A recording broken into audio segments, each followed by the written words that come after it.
नमस्कार, जयश्री कांबळे रेसिपी चॅनलमध्ये तुमचं खूप खूप आज स्वागत आहे। आज मी डाळ कांदा करणार आहे, साध्या आणि सोप्या पद्धतीने, झटपटीत असा होणारा, टिफिनला नेण्यासाठी आणि झटपटीत होणारा असा। चला मग त्यासाठी लागणारे साहित्य आणि ती कशी बनवायची ती पण बघूया। बघा, सुकी डाळ कशी करायची ना ती मी आज तुम्हाला दाखवणार आहे। आणि वेगळ्या पद्धतीने पहिलं कसं आपण नुसता कांदा टाकत होतो, चटणी मीठ टाकत होतो, पण आता तसं नाही, टमाटर टाकून मस्त अशी सुकी डाळ करणार आहे। चला मग त्यासाठी लागणारे साहित्य ती कशी करायची ते पण बघूया पटकन। आता ही दोन्ही आहेत ना, एक टमाटर एक कांदा घेतलाय ना, आता ही कट करून घेऊया। हे बघा, अशा पद्धतीने मी कट करून घेतलेला आहे टोमॅटो आणि कांदा कट केलेला आहे। कांदा तुम्ही मोठ्या साईजमध्ये काटला तरी पण चालेल, असा लांबता मी थोडं छोट्या छोट्या साईजमध्ये काटलेला आहे। आणि मी कांदा ना जास्त टाकलेला आहे, तुम्ही कमी टाकला तरी पण चालेल। कांदा जेवढा जास्त असेल ना तेवढे डाळ कांदा छान लागतो खायला। टाकून ठेवलेले टाकून घेणार, कांदा लाल होईपर्यंत तळून घ्यायचा, म्हणजे खायला मस्त लागतो।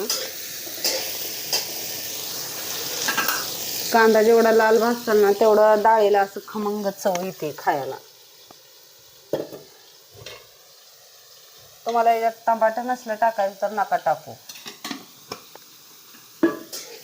मी यात का टमाटर टाकलेला आहे, त्याला आंबोस असं हे चव येते म्हणून मी टाकलेला आहे।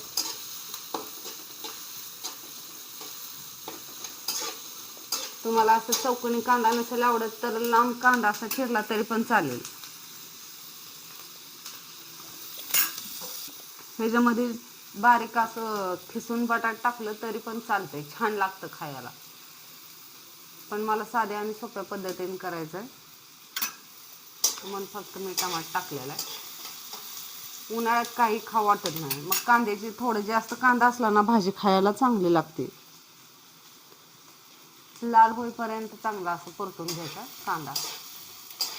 कांदा असा लाल थोडासा भाजलेला आहे, आता यात टमाटर टाकायचं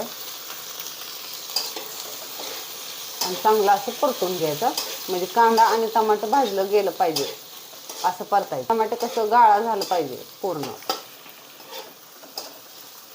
बघा, कांदा आणि टमाटरचे ते मस्त असं तळून निघालेलं आहे। आता याच्यात मटकी डाळ टाकायच्या, मटकी डाळ घेतलेली आहे मी, तुम्ही कोणती पण डाळ घेतली चालते, हरभऱ्याची, मुगाची, मसूरची। आता यात थोडं पाणी वाटायचं, लय नाही बरं का, लय बी गाळा करून घ्यायची नाही शिजवायला, थोडस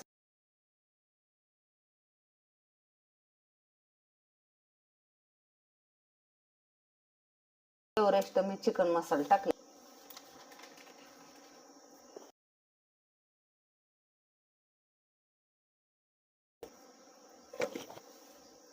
हळद जास्त नाही,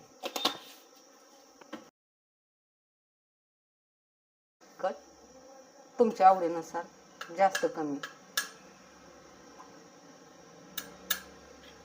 सगळं असं मिक्स करायचं।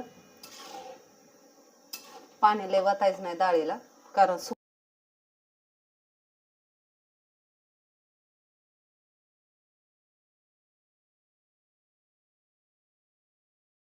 आता शिजली काय एकदा बघूया।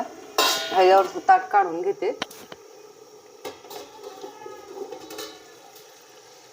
ते बघ मस्त अशी शिजत आलेले, थोड्या वेळा अशी शिजवते, जास्त नाही शिजवून घेतलेली डाळ मी।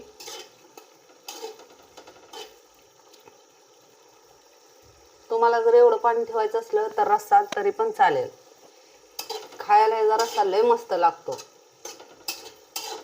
मी थोड्या वेळ असे शिजवून घेते।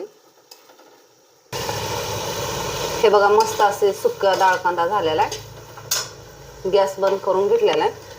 ती डब्याला प्रवासात जाताना खायला इतका टेस्टी लागतो, इतका मस्त लागते ना, सांगण्याची गरजच नाही, डब्याला तर लय भारी। ताजी चपाती, ताजा डाळ कांदा, मस्त असं गरम गरम आहे, आणि थोडीशी लसणाची चटणी, या मग खायला।